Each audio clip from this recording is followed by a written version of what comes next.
What's happening, Hardscapers? Today we're fixing a patio. Let's get into this. So we've got this patio here that has sunk quite a bit. You can especially see it right around those pillars, down here, but especially where that patio used to be, about an inch difference from where it was parged. Now this is about a 15-20 year old patio, so it's fairly old at this point. Completely shaded, so you're seeing a lot of moss growth and so on here. But we're going to clean it, lift it up, and especially with the edge restraint, you can see like that's way above the pavers at this point. So it's likely heaved up, and with the sinking is just completely not doing anything at this point.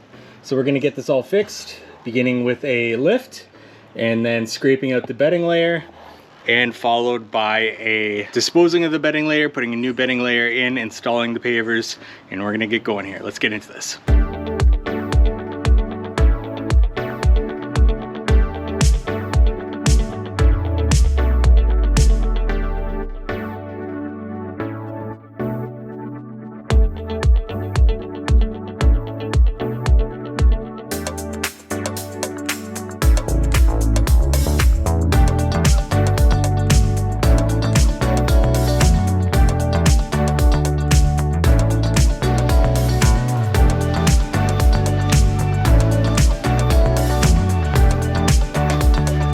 This is an old thing that contractors used to do, at least. I don't know if a lot of us still do it, but putting the label for the actual product in the bedding layer. And this is actually a company that I used to work for, at least on their retailer side of things. Navistone, Old Roman Classic, Conestoga Buff. I started in the industry just as Old Roman Classic became discontinued. So really interesting to see that.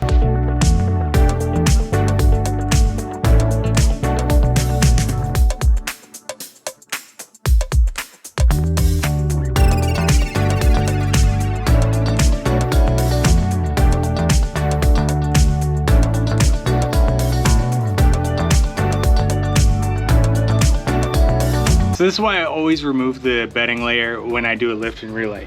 You get organic materials in those joints. That brings with it weeds, roots that have established throughout, and in getting rid of that, you're giving this an area that is not going to be embedded with weeds in the near future, especially where there's washout, there's a lot of soil. Get rid of that, bring in a new bedding material, and then you're giving a good foundation to prevent those weeds from being established.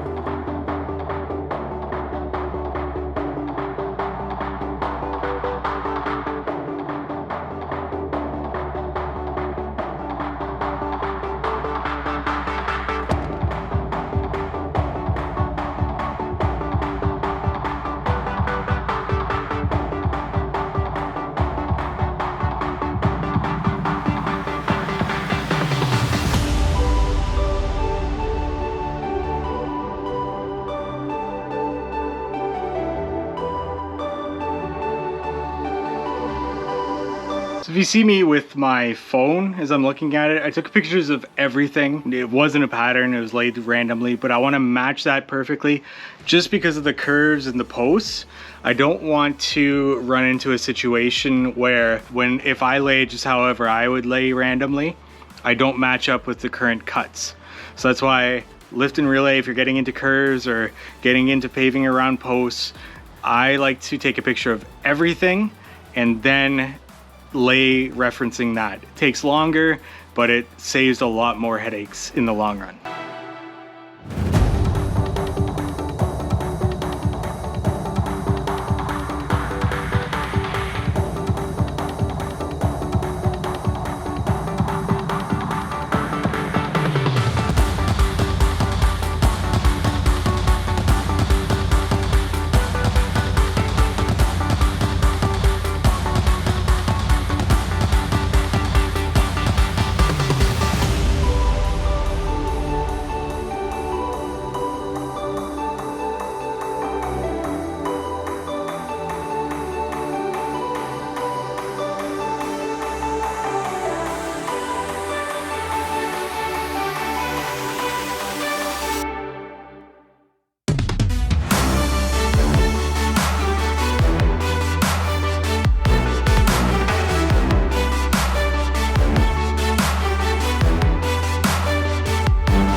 There we go.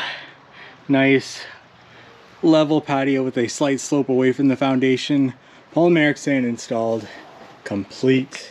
So this was actually below the garden, about 2 more inches below. That's how much this all sunk down. Now we got a nice, this was also below the grass line. Now it's above it, so all the water is gonna shed away nicely. And there we are. Client liked how much this cleaned up with it after a pressure wash, so we also cleaned up going up to the top here with these old steps, stacker blocks, basically blocks that you put pavers in. They're completely hollow, so you put gravel and then pavers. Very old style. Hey, I hope this video has helped you in some way. If it has, please give this video a like, comment below any questions you may have, and subscribe to this YouTube channel for more hardscaping content like this. Thank you so much for watching.